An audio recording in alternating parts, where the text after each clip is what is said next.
Hello and welcome to the Glamptuary podcast Season 3 finale. We're ending our world tour back on the home turf in the US of A.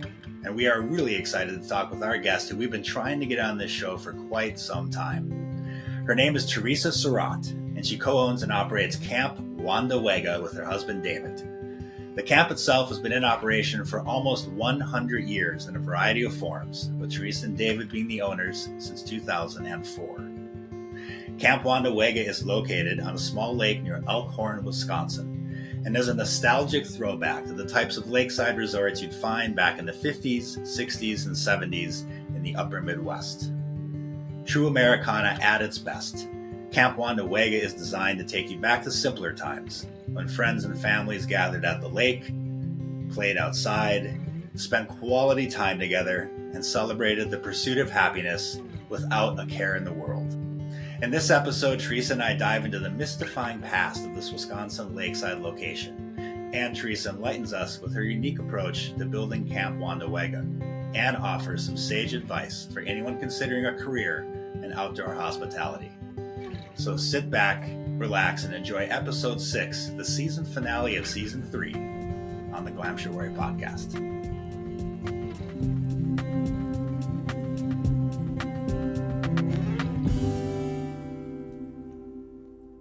Tereasa, welcome to the Glamptuary podcast. So great to finally have you on the show.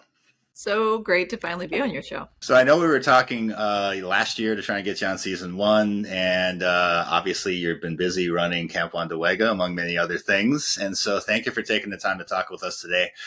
Let's jump right into it. If you were to describe Camp Wandawega to someone who has not been there, and you wanted them to understand what the ethos is, what Camp Wandawega stands for, what you would hope that they're going to experience, how would you describe that? We are a 100-year-old camp/resort in Wisconsin, right on a tiny little lake that is an unexpected mix of cabins and tents and acreage of woods and trails, and an experience that really immerses you in another time. I think that people are always surprised at the diversity of the different types of accommodations that we have. So it's hard to put in a nutshell, because over these last 100 years, we've sort of evolved into a lot of different things. I think that's really interesting that you hit on the last 100 years, because there certainly is a storied past with Camp Wandawega, even before it was called Wandawega. I know that in the late 1800s, it was farmland.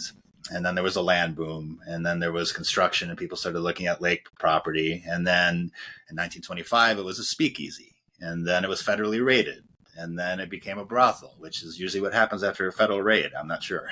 And then after that, it became a summer camp, and then it was a Latvian Catholic Church Retreat. I mean, there's just been so many things. Tell me about how you guys got connected to it, because from what I understand, your husband was actually a guest as a child there when it was a summer camp. Is that correct? Bobby, I love how steady you are. That's the best summary of our 100-year history. And I guess I should mention now, since we'll be talking for a while, we were, created in 1925. So we're about to hit our 100-year anniversary really soon. Congrats. And I'm really thinking about how we can celebrate that and honor all the different layers of the onion that you just sort of peeled away right there, because it's storied. It is a lot. I think that the best way to sort of summarize how it landed in our laps is that you just said it. David was coming here as the son of an immigrant family. His mother was a Latvian refugee, his father's first generation Mexican, and they had been coming to Camp Wandawega as a guest of the Latvian Marian fathers, the priests, that had purchased the camp in 1961 and allowed these families to reconnect, to practice their Latvian heritage and their song and all of their customs that they left behind. And so David, from his childhood, had been coming every summer with his family and staying in one of their little 10 by 10 square foot rooms. And as all the other families did, it was just about community at the time. And it was very humble, very modest means. And so he had always told Father Baginskis that someday, if he ever wanted to sell it, he wanted to buy it. And of course, as a 10-year-old saying this, and Father Right. And then flash forward years later, so many years later, he's a grown up, and he heard that it could be coming up for sale, and Father B called and said, "Okay, now's the time." He was almost 90 at the point. He wanted to go back to Latvia and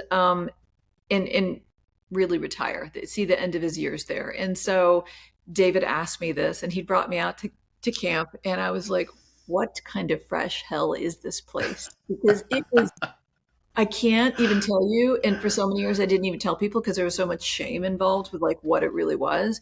It was so rundown, like missing roofs, broken out windows, over a dozen cars up on blocks in the tennis court. Like it was scary. It was very Blair Witchy. I remember actually telling him that because he and I were dating at the time. So that was my first experience. And then he said, I want to buy this place. And I'm like, what? Are you smoking? How are we going? Why? What would we do with it? Because, you got to remember this is almost 25 years ago that no one bought a summer camp. No one was going to buy a camp and turn it into a business or Lord knows a resort. And the thing that convinced me, and it took a little bit of time to convince me, was that he and I really are preservationists. We're historic preservationists at heart. It's the thing that brought us together from the very beginning. We spent our weekends exploring, abandoned houses where I grew up in Southern Illinois, and going to every Frank Lloyd Wright house you can, and every history tour of every house, within spitting distance of us. And we saw a place that was bound for the wrecking ball. I mean, it was going to get demoed. The people that by the time it went up for sale that were bidding on it would have pushed it over. And I think that was a motivator for us because we saw what it is now. It's I get emotional about it because you're making me think about what my headspace was in 25 years ago. And it's funny because we didn't know what the hell we were doing. We were two kids with no money that wanted to save this place that was going to get demoed. We had no idea how to do it. We had no strategy. We had no business plan. We just wanted to save it. And so I think there's something about the ignorance of youth in that. And then you do a lot of stuff. I mean, I was in my late 20s. And we're just like, let's just save it. We'll figure it out. And that's what we did. And so that's what we're still doing. We're still figuring it out every day. Well, that's an awesome story, and awesome to hear that David was entrepreneurial at 10 years old. That's impressive. He thought he was, for sure. Well, I think the one thing you said that, and it brings to mind delusional optimism. Oftentimes that's how children function, with delusional optimism. Anything is possible. And so maybe when David heard about this coming up for sale, his 10-year-old mind kicked in and he started thinking about that. But it also sounds like there was a lot of other things that figured into this: conservation, preservation, historical. And I know that you both worked in a creative field in advertising. And so there's obviously a vision that goes into that as well. You were both working in advertising. You mentioned that you had this opportunity and you probably needed to figure out, how are we going to do our day jobs and do this? Like, what were the thoughts going through your heads as you committed and bought it and now it's yours? So much. Oh my gosh, we need hours. But the short story is you don't think too hard about it. You just jump in. Honest to God, that's like, I think that I could pretend like we had some deep strategy and done some competitive landscape studies and understood what we were getting into and what the opportunity was and the white space. And that would just all be BS. We want to save it. We like a creative project. I bought my first house that was 100 years old. I bought it when I was 22 and rehabbed it and flipped it. And David had been doing the same in Chicago. And the house that we live in Chicago that we're in now was an 1880s horse stable. So we were both familiar with what it looked like to do historic preservation and restoration. And we weren't scared of it. It seemed like a fun thing to do. I think that as we got into it and as we started to renovate it, we had a lot of friends in the arts. David and I were in advertising. He still is. I retired after 25 years at a big agency in a global role. I retired about 1 year and 7 months ago. Congratulations. Thank you. It's really fun. It's really different. I was building an exit ramp for the past 2 decades, and I think that I learned a lot in advertising that it served us well and, what I do now. But the truth is it just got too big at camp, too big, and the brand partnerships and licensing deals and events and opportunities now had just sort of put me in a place that I'd outgrown what I'd been doing before. But I think to answer your question about the things we considered is that it was very organic. And I think in our case, the naivety of youth definitely played in. And we treated it then as we still treat it now to a great extent, is that it is a creative playground and it is a creative lab. And if we thought about it too much and really tried to figure it all out and have the right answers, we would not have built what we did. We would not have moved 7 abandoned cabins and buildings from 3 states. We would not have taken the time to research preservation and restoration and really invest ourselves financially, emotionally, in our physical time for all these decades. Because it started with something that still sustains us now, which is a passion for storytelling. And I'm going to keep using that word preservation because for us, honoring the heritage of what this place was before is our job now. Like we take it seriously. It's not about monetizing it or finding out how we can get maximum butts and beds to get rentals. And, I think that what we like to do and what pushes us is finding more experiences that we can build for guests that expand their stay and their experience in a way that it makes a memory. And then if we're doing it right, creating something that our daughter will want to take over. And if we're really doing it right, creating something that can transcend trends and finds a way to be timely and timeless, to honor what the place was and what we can add to it for this chapter that we're in, that we're caretakers for this window that we're in now. And it's rewarding that way. And I feel like friends of ours that have spaces like ours, those who can invest themselves emotionally in the space and really try to provide an experience for people that starts with passion and purpose over profit, I feel like those are the ones that are, getting the most out of their experience in doing it. And I think that's going to lead you to be authentic, and that's what your guests are going to connect with. And I think that's so important to realize that if you tell the right story, the profits will come. But if you make profit the story, it's going to be hard to get people to connect with that. You do a really good job on the website of crafting that story, I think, before people even arrive. And I came across a wonderful manifesto of low expectations, which you laugh out loud. Talk a little bit about that manifesto and that story that you try and craft for people before they even arrive. So when they get there, they're in the mindset. I'm so glad you brought that up. This is my favorite thing to talk about.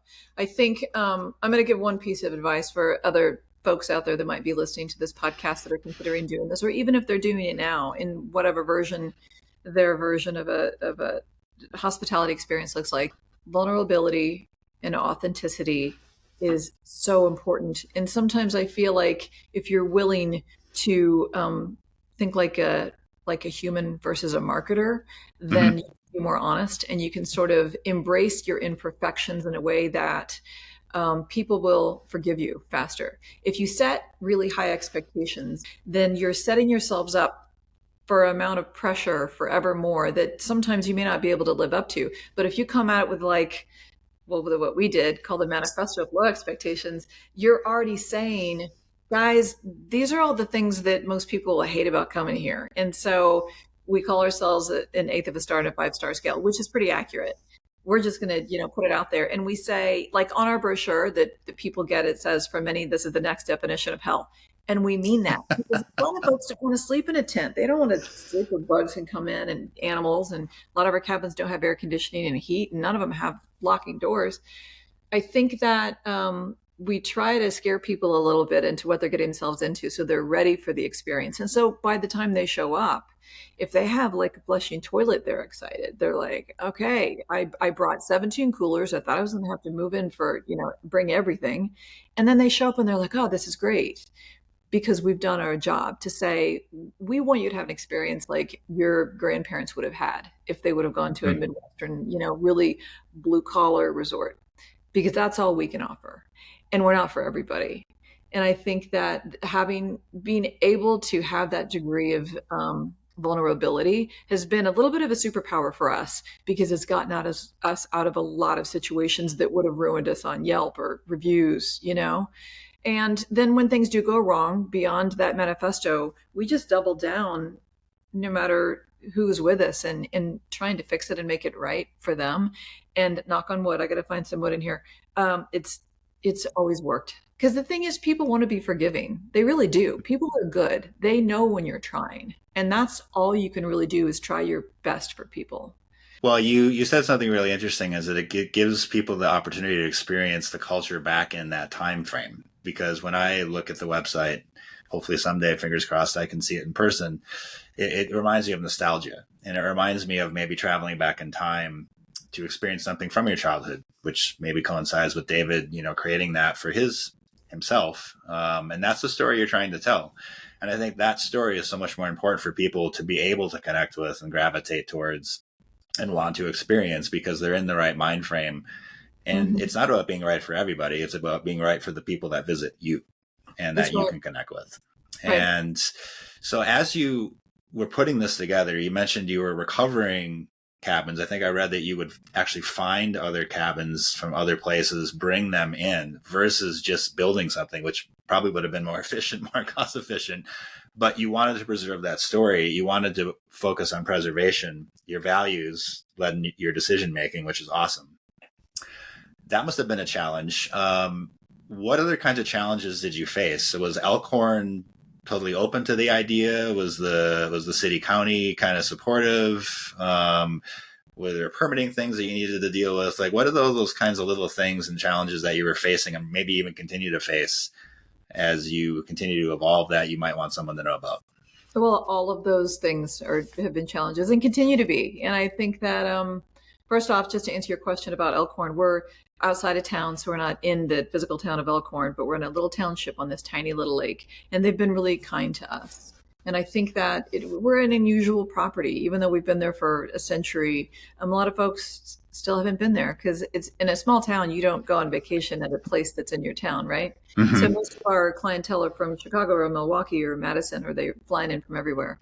But I think that they've been very patient, and we're grateful for that. But I think that, to go back to one of the first things that you observed, which is, I'm so happy that it feels like it's working, that you're picking up on the storytelling, because we're terrible business people in that way. It's a hell of a lot cheaper to build a new cabin than it is to move one, let me tell you. But Mm-hmm. we are suckers for saving the forgotten. And the first cabin that we moved was a tiny log cabin built in the 1920s. It was my hometown. And we put that thing in the back of a flatbed truck and moved it 350 miles and then restored it. And then Wow. Country Living magazine found out about it, and they asked me to write a book about it. And it was published by Hearst. That was the first one. After that, we did it 7 more times.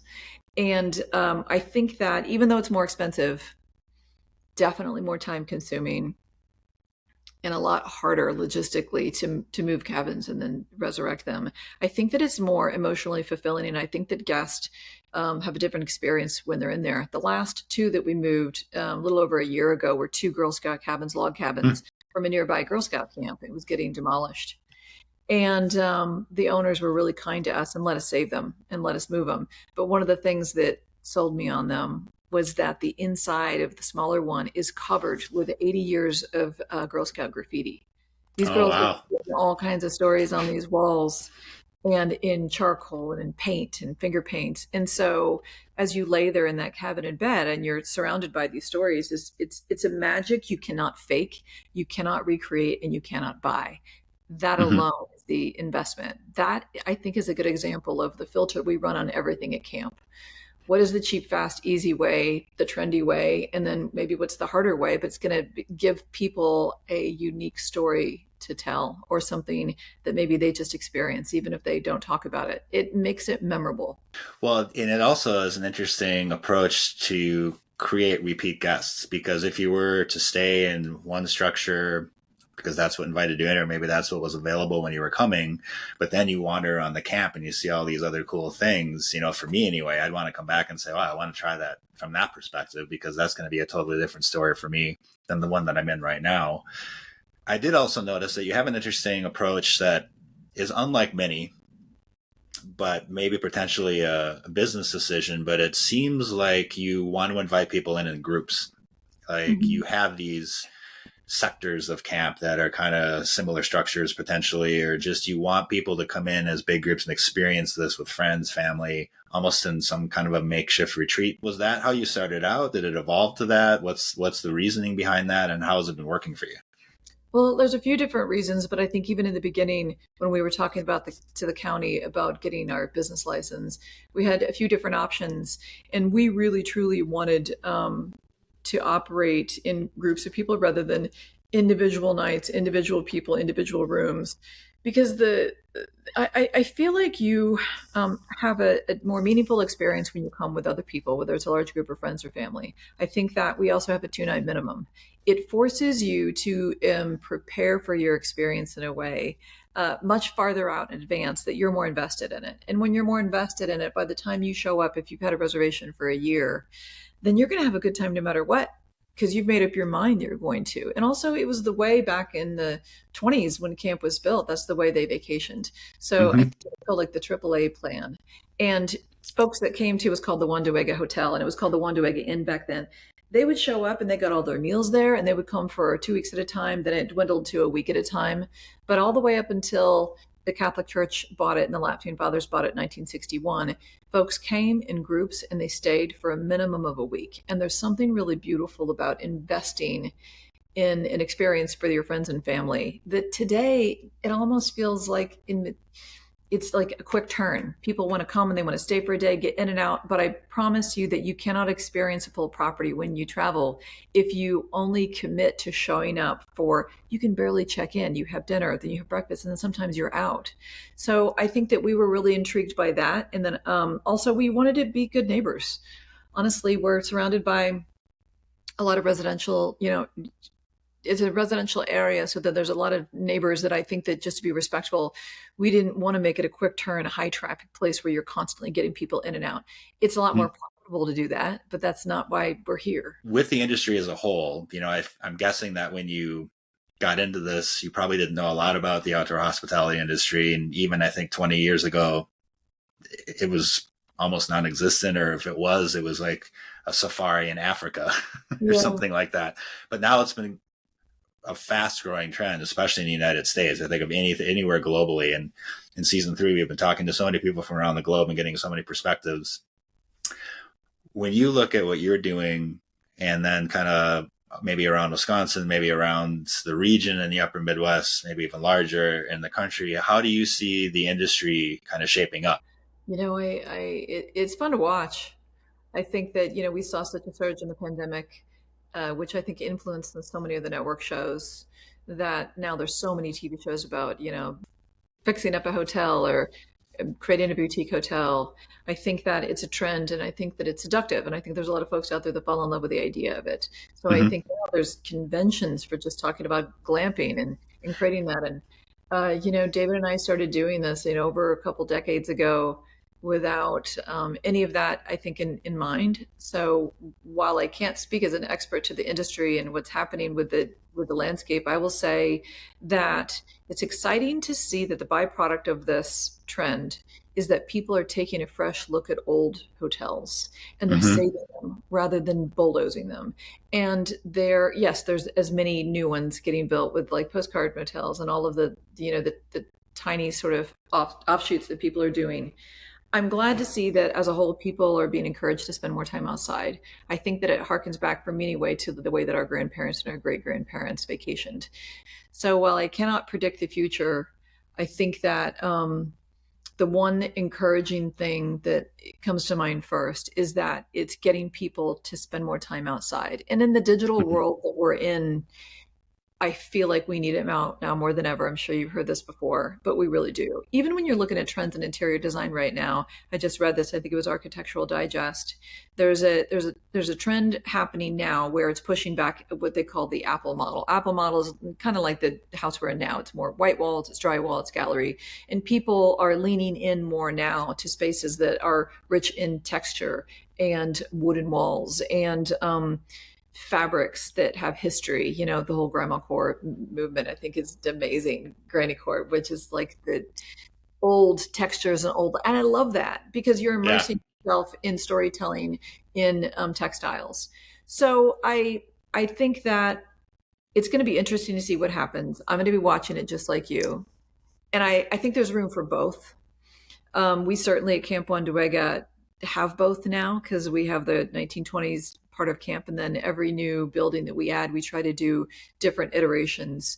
And stylistically, it's pretty varied now, from our modernist A-frame to like the really modern hill house to the artist cabin, which is, more, 70s. And then we just closed 3 weeks ago. I haven't announced it yet. You're the first to know. We just closed on a new house that's right outside our front door. It's a 1929 cottage, and the inside is going to be more mid-century modern. So I think that going back to what we started with, which is this kind of camp is a little bit of a playground for us. I think that what we're interested in doing now is exploring in a lot of different eras and styles that embrace different generations and different ways to experience the outdoor while also having a different type of cabin experience. Yeah, it sounds like an amazing playground to play in, where you can just kind of grow in different directions. But you also seem to be maintaining your set of values and your ethos of preservation, history, culture, and trying to introduce new experiences. And again, I think it's great for people that probably will start to adopt coming to Wandawega as a tradition. When I was growing up as a kid, we had traditions to go to lakes for a week before school started in Minnesota. And we went to the same place. You saw the same people. You did the theater show. You went to dinner with all the same people. You look forward to seeing these people. It was tradition. And I think in today's day and age with social media, it's always about, distractions, and tradition is something you really have to plan for. I think tradition is something you have to plan for. I 100% agree. And I think you and I might be of a generation that we understand that because it's a lived experience for us.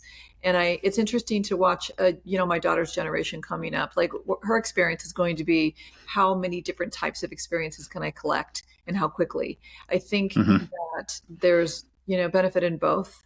And it'll be interesting to see if there's going to be, like what we're starting to see in interior design, like it swing back a little bit to not everything is fresh and new, and not everything has to have the Pantone color of the year integrated to be hot. I mean, I would love to hear your perspective and what the data is saying now about hotels that are popping up that are being designed based on immediate trends, and what the trajectory is for those brands in those spaces. What does that look like in 3 years or 5 years? Do they have to renovate like you see in restaurants? I think people are embracing the Instagrammable moments. They understand that it is a business as much as it is a way to enjoy yourself. And so they want to try and create those Instagrammable moments, which obviously around Wandawega, there are dozens, hundreds potentially. And so I think they're trying to figure out that middle ground. People are trying to figure out the middle ground. How do I create an Instagram moment and have a moment there, but how do I also balance that with the long form story that I'm really trying to focus on? And it's an evolution, and it's an emerging trend. There's no real playbook for it, I think, as people, especially yourself, are kind of writing the playbook as you're doing it. Speaking of a playbook, there are a lot of people that listen to the Glamptuary podcast that are thinking about doing something like you and David have done. Hindsight's always 20/20, but if you were to give some advice for someone that's considering a potential career in outdoor hospitality, what kinds of things would you tell them? I think it would be first to really define what success looks like for you. And if you're going into it to be able to grow a business and flip it, for instance, then I would give pretty radically different advice than I would if you were going into it for a lifestyle change. If you wanted to do it to, whether it's create legacy or, follow your passion, or for purpose driven, because a large percentage of everything we do is for the purpose of promoting other not-for-profits and charities and things like that. I think you have to define what success looks like for yourself, and then create your marketing strategy and your trajectory of your brand and how you want to evolve it based on that, and be authentic from the beginning. And the way that you tell your story, be authentic with your audience, identify your audience early on, and then stick to it. Don't flip-flop. I think that because we came into this with David and I were like, it'd just be fun to buy this place and save it from the wrecking ball. And it sort of turned into something else. I think the advice that I would also give is, it's so easy to fall in love with all these Instagram feeds where it makes it look like it's perfect and every day is fun. And it's a lot harder than it looks. It really is. And I think that Instagram, even for us, I look at our feed sometimes, I'm like, damn, that doesn't look like, the reality of what it felt like to lay that stone patio. I think you have to love the process, fall in love with the process, and fall in love with the journey. And I know that that's something you probably heard before, but I honestly believe that that is the secret to how we define success anyway, is, are you having fun? are you creating a space that other folks are going to have fun in? I mean, David's almost 60. I'll be 53 years old. We intend on doing this for decades until we can't anymore. It's never for us something that we thought about doing as a model to flip or, to chain out. And because we love doing it. We love the creative playground. We love doing the partnerships and the licensing deals and the things that have ended up being a large part of our business model. And it's a pretty unique business model, I think, comparatively speaking to folks that I talk to that are just starting out. I'm glad to hear you're going to do it for decades, because that gives me a little bit larger window of time to figure out a way to make it out there. Yes. Yeah, well, I'll have to wrangle all my friends, because I know the drill that we're going to come in a group. But I applaud everything that you and David are doing. And I really applaud that you have defined your values and stuck to them. And I think your key piece of advice is persistence. Commit to something, see the vision, know where you want to go, and then just stick with it. And I think that evolution and build of a brand over time is where you're going to start to see some traction. So thank you so much for joining us, Tereasa. I really appreciate everything. And I will get to work on getting my friends together. We'll come out for a summer vacay. You've got an inside connection now, so you could also just DM. That works too. Well, I'll expect some tips then. We'll just put you on a rotation. We'll have you go from the Boy Scout tent to the Hill House all in one stay, and then you can get the full trajectory. I never made it to Boy Scouts. I only got as far as Cub Scouts, so that might be a good start. Oh, yeah. All right. Well, get ready. We'll have you sign that manifesto low expectations. Thank you for having me. Thank you very much, Tereasa. I'd like to thank Tereasa for her time and vulnerability on this episode. I love her honesty and authentic approach to Camp Wandawega, and I can't wait to visit. If you'd like to pay the camp a visit, first, gather your friends, and then visit the website, which is www.wandawega.com. That is www.wandawega.com. And if you'd like to follow the Glamptuary podcast, you can do so on our website, which is www.glamptuary.com. That is www.glamptuary.com. You can also follow along on YouTube, Pandora, Amazon, and Apple Podcasts. Thank you wholeheartedly to all of our followers, listeners, viewers, and guests who came along for the ride on Season 3. We'll be back with Season 4 in early 2025. So until we see you again, be well and namaste.